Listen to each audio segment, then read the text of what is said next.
Welcome back to Old School Sports and our OOTP 23 playthrough of the Kansas City Royals. We are at the start of the 2024 season. The Royals have a couple goals from ownership this year. First is to achieve a winning record. We were 82 and 80 last season, 3 games out of the American League wild card. And we have added, most notably, Trevor Rogers, starting pitcher, and Kyle Lewis, center fielder, this offseason. So think that we have a better team than we did last year, and hopefully can do even better and not just have a winning record, but get into the playoffs. Second goal is also to improve our team home runs this season. Don't know that the addition of Lewis is going to do much on that front. We do have a relatively young team, and hopefully some of those players will continue to improve. And when we're looking at our lineup, people like MJ Melendez, Nick Pratto, Bobby Witt Jr., Vinny Pasquantino, and Juan Yepez, some of the younger talent on our team that has a little bit of power. Maybe they'll hit some more homers this year. Eddie Leonard would be another player who's got a little pop that could help us with that, but we haven't really done much to achieve that owner goal. The only reason I'm so focused on talking about the owner goals right now is that we are in the last year of our contract with the team. So hopefully if we do a good job and have a winning record, Kansas City ownership will re-up us and let us come back for a few more seasons. Part of the reason we want to be coming back for a few more seasons is that we still have an excellent minor league system. We rank second out of 30 overall, despite trading one of our top players away to pick up Rogers in the offseason. You can see we've got 2 top 10 prospects now. Right fielder Alex Vasquez, only 17 years old, was a scouting discovery back in November of 22. And then Spencer Bauer, who is going to be starting the year in AAA Omaha, certainly looks like a pitcher who could potentially be helping us down the stretch of this season. As I mentioned, ranked the number 7 prospect in the game. Still working on hopefully improving his stuff a little bit and improving his curveball and his changeup a bit while he's getting his first action at the AAA level. And then a few other big-time prospects, 4 others who are in the top 100 prospects in the game. The one most likely to help us this season would be either Tyler Bosma, who is out for another 2 to 3 months after elbow surgery, but will be in AAA. Hopefully he can be a contributor to our pitching rotation at some point. And then Zach DeZenzo, who was our 8th round pick back in 2022, now the number 59 prospect. Strikes out a lot, doesn't make a lot of contact, but has really good power. If he can get his eye and discipline up a bit, could become an interesting player for us. Probably mostly a corner infielder, although as you may have noticed, we're going to try to train him up a little bit at AAA and see if perhaps he can get to play second base a little bit for us, but he's really going to ultimately be known for his bat. He had 23 homers and 63 runs batted in 101 games at Omaha last year after starting the season in AA, but batted only .224, so still probably needs a little bit of polish. Going to be 24 years old soon, but he is certainly a player who could be contributing at the major league level for us later this season as well.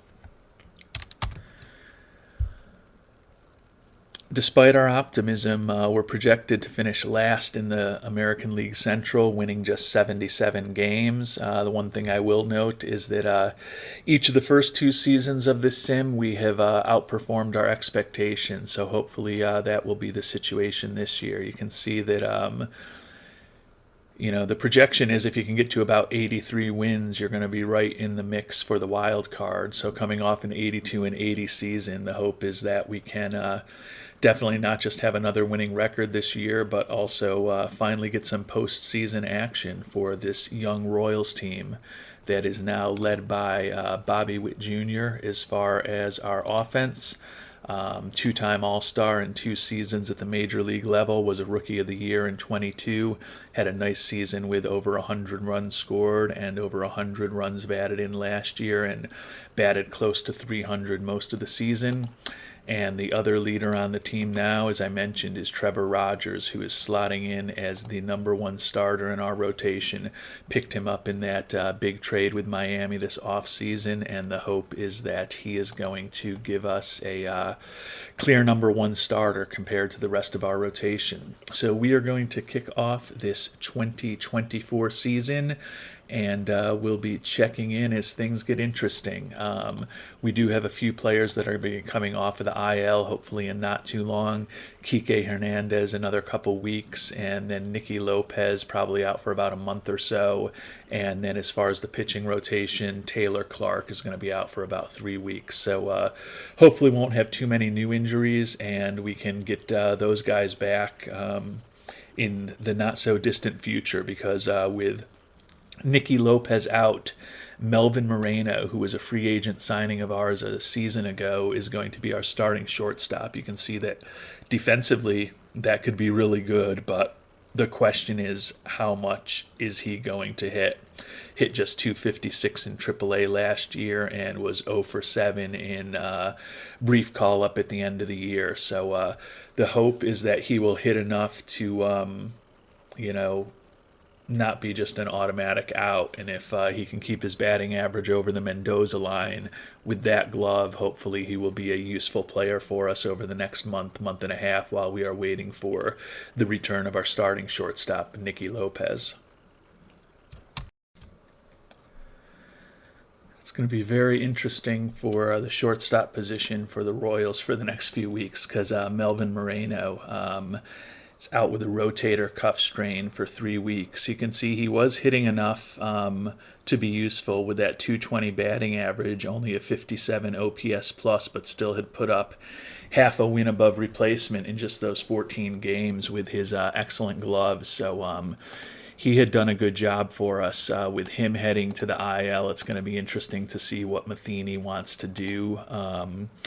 I would think the most logical option would be either Nico Horner sliding to shortstop, Bobby Witt Jr. sliding to shortstop, or perhaps Ryan Kreidler moving from the backup role to a starting role. We'll have to see what Matheny wants to do with the lineup after we call up a replacement for Moreno. Going to be interesting because the two of them, Moreno and Nicky Lopez, are both great defensive players. I mean, I guess we're only 3 days away potentially from Lopez being back. He missed most of the preseason spring training, so probably will send him down for a couple days at AAA just to get a rehab assignment. But fortunately, unless something bad happens, it's not going to be a situation where we need to be playing one of these other guys out of position for an extended period of time. So that is the only positive thing. The Royals so far 9-9 start, so 500 winning percentage. Obviously, 3.5 games out of first place in the AL Central here in the early stages of this 2024 season. And Mike Matheny did decide to keep both Bobby Witt Jr. and Nico Horner at their natural positions, so we've been playing Ryan Kreidler at shortstop for the last few days. The good news is that Lopez is healthy, ready to begin a very brief rehab assignment in the minors, probably just a couple of days down there to shake the rust off, and then hopefully we will have him at the major league level. You can see we've lost these 3 games in a row when we were down both Lopez and Moreno. So hopefully getting Nicky Lopez back in a couple of days will spark this team to start playing a little better. And the Royals have gotten close to the end of April 29th here. We're 16-13, so definitely playing better most recently. You can see 7-3 over our last 10 with 6 wins in a row. 2 games out in the AL Central, and we're actually half a game up for the final wild card spot right now. So We are relatively healthy at this point. We have basically just about everybody back who was going to be in our starting lineup.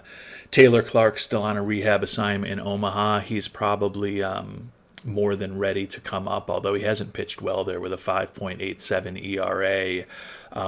But our pitching rotation is doing pretty good. We don't have anybody who we obviously want to send down, so we're going to let him continue to stay in Omaha for the next week and a half or so before we need to make a decision on him. And we did unfortunately get the injury that we had kind of mentioned we were a little bit waiting for. Brad Keller, starter, who is pitching really well this year, 2.18 ERA in 45 and a third innings with a 3-0 record. Herniated disc, out for 1 to 2 weeks. Just in the interest of being careful, going to send him to the IL.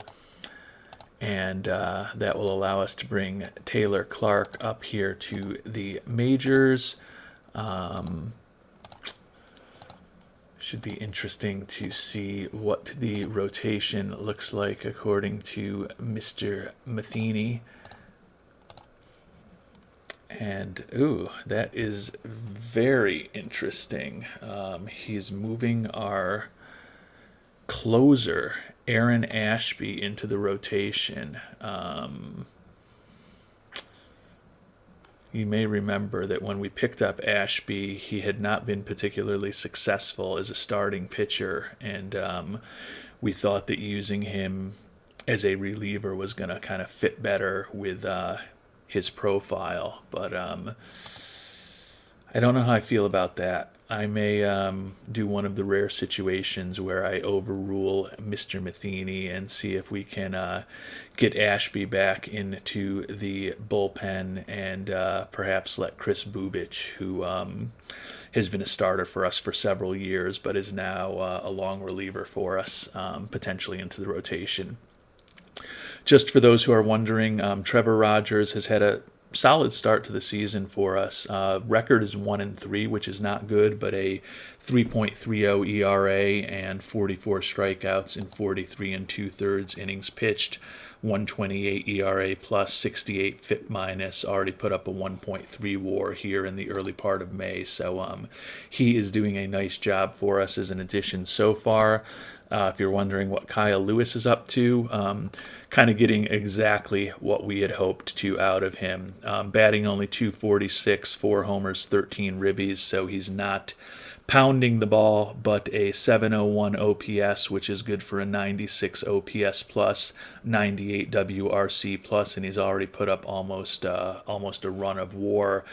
We were just looking for a competent hitter who is a good defensive center fielder to overcome the fact that we had really had no hitting at all from our center field position for the past few years with Michael A. Taylor in that role. So Kyle Lewis doing exactly what we had hoped he would. There's definitely a question of whether we gave up too much for him. So totally get that giving up 5 prospects, a few of which are definitely going to be major league contributors, may have been too much for him, but the other part that we do need to keep in mind is that we did get Seattle to also retain 40% of his salary for the next 4 seasons, which definitely has value to a team like ours. So still pleased with both of the trades that we made last offseason. The team has not been playing as well lately. We're back at 500, 19-19, but hopefully when we figure out what we're going to want to do with the starting rotation here, we can get things righted and hopefully start winning more games than we're losing. And I did go ahead and overrule Matheny, force Ashby back into that closer role, which meant that Bubich is now a part of the starting rotation. So feel a little better about that and feel that's the right way to play things for the next couple weeks while we are down Brad Keller.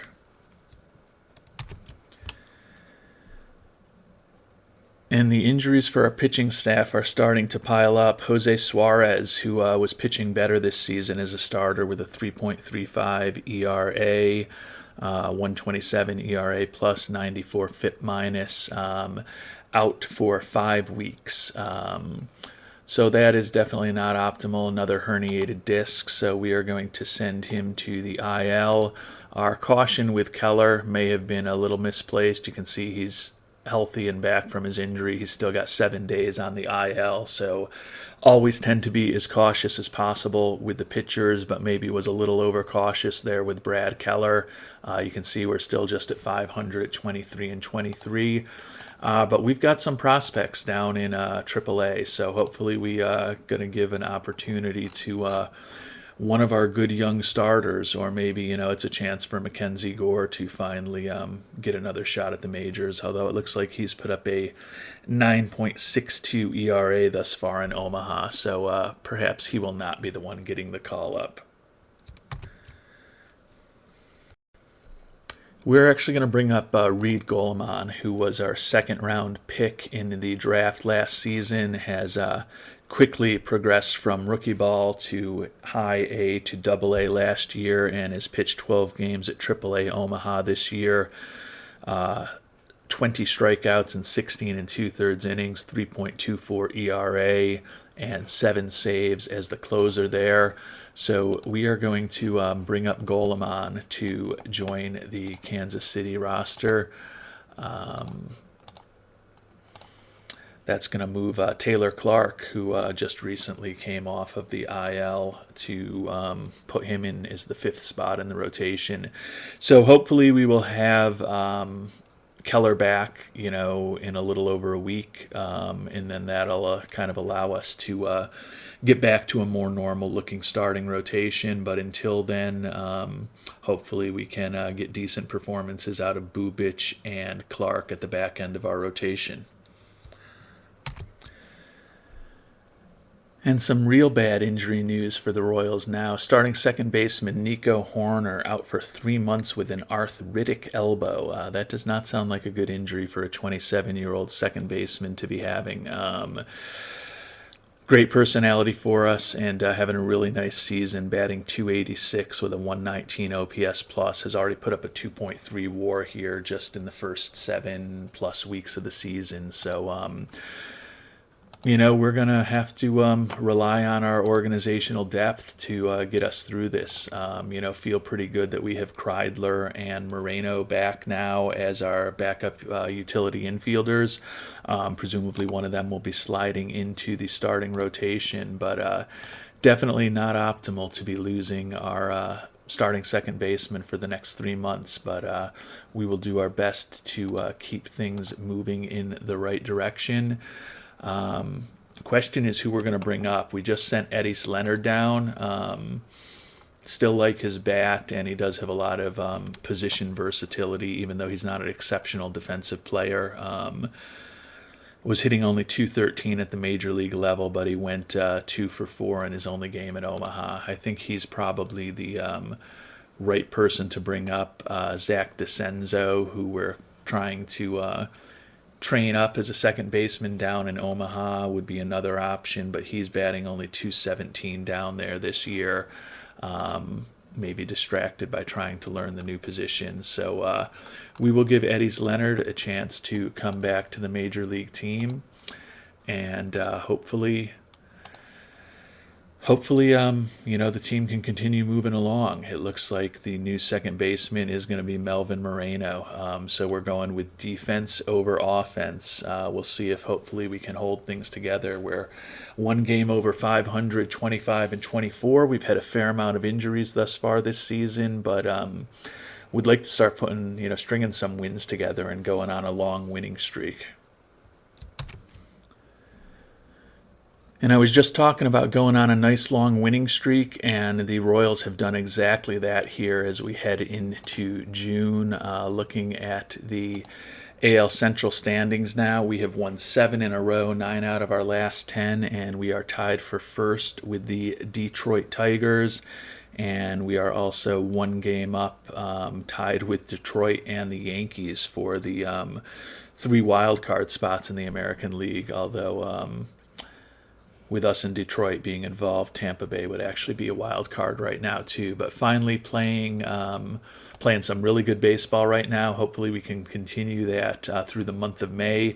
Can see we've got a lot of people in the stands also. Not going to mastermind our ticket prices. May look to raise them. At some point if we keep playing well a little bit, but I'm not going to just totally manipulate them. Obviously, that's another way to generate some extra cash, for the team. And obviously, would help us with the budget on the margins, but don't think that, it's all that realistic to be constantly changing the ticket prices on people. But certainly if, we remain playing good baseball and have a lot of people in the seats, we would consider raising them, once or twice modestly over the course of the rest of the season to hopefully generate a little bit more revenue for our team.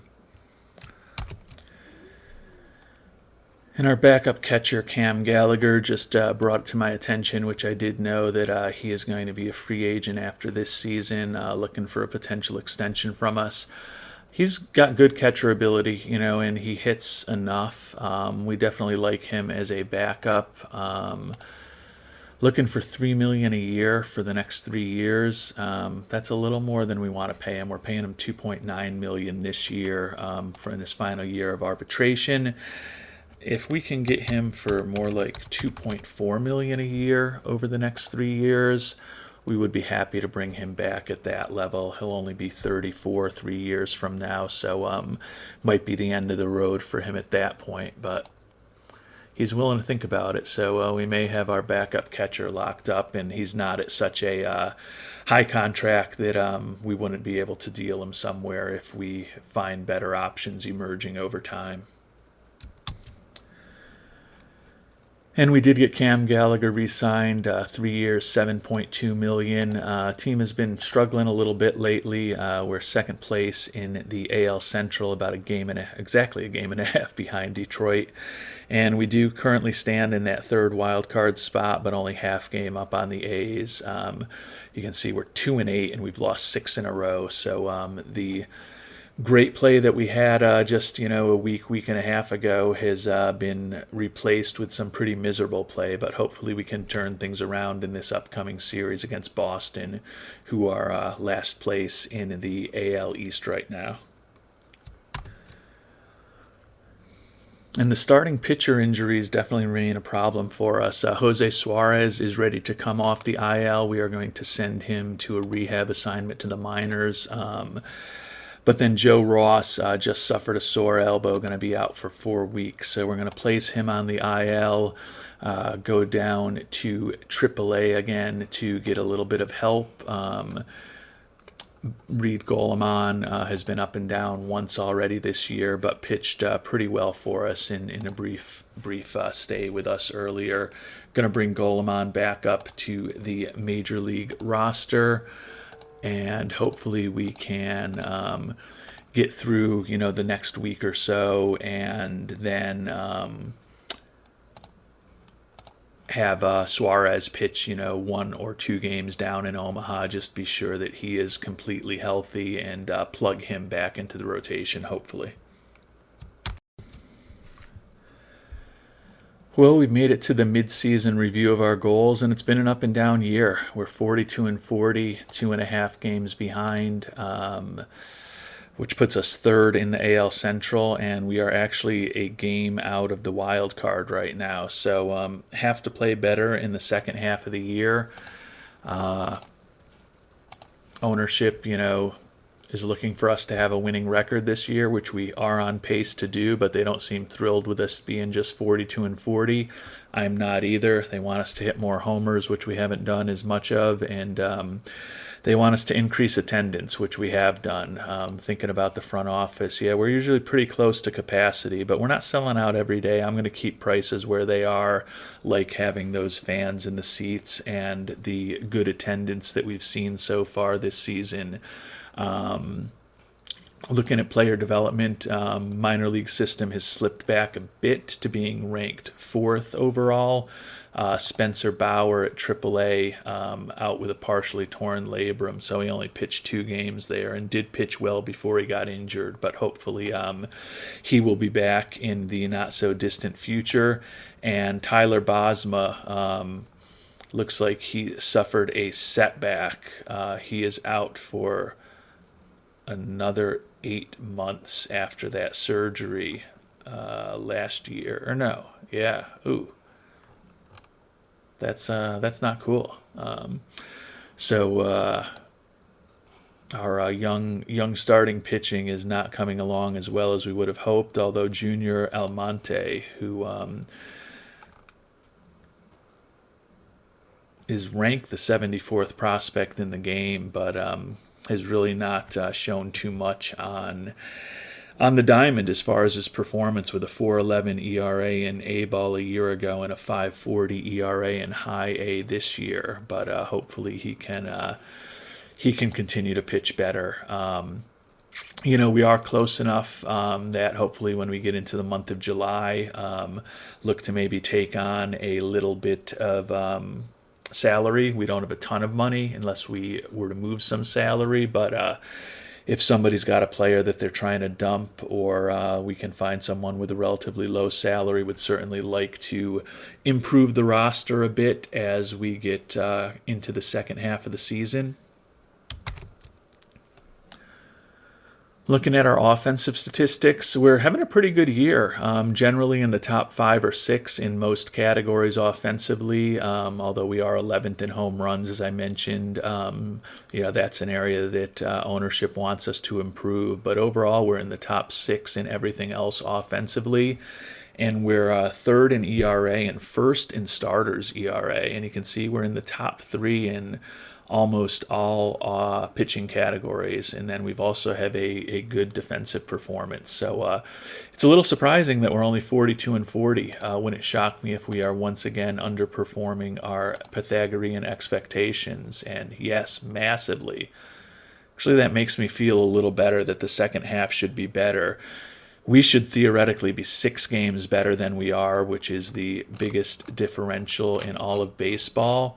And our plus 65 run differential is the best in the American League right now. So we have been extremely unlucky, 7-11 in 1-run games, which is not great. And then obviously there's a lot of 15-4 games that we're winning, and there's a lot of close games that we're probably losing. But although we are out of the playoffs and out of the wild card right now, that does give me some solace that hopefully we will be playing better in the second half of the season as we try to not just have a winning record, but finally get this team into the playoffs in our 3rd year as general manager. Looking at the key batting stats for our team, Nicky Lopez and Nico Horner, our shortstop and now our second baseman. Lopez was injured for about the first month of the season, and Horner's been out for over a month now, but they still lead the team in WAR, despite each having missed about 25 to 30 games. Jeff McNeil, nice year, 8 homers, 38 ribbies, batting .312 with a 2 WAR. Little bit of I guess it's a down year for Bobby Witt Jr. Through 76 games, though, still his 12 homers, driven in 52 runs. The issue is just that his batting average has dropped down to .252, his OPS plus 108, which would be the lowest of his career. His BABIP of 303 is 40 points lower than it was a year ago. So a little bit of a down year so far for Bobby Witt Jr., but certainly confident that he can potentially bounce back from that.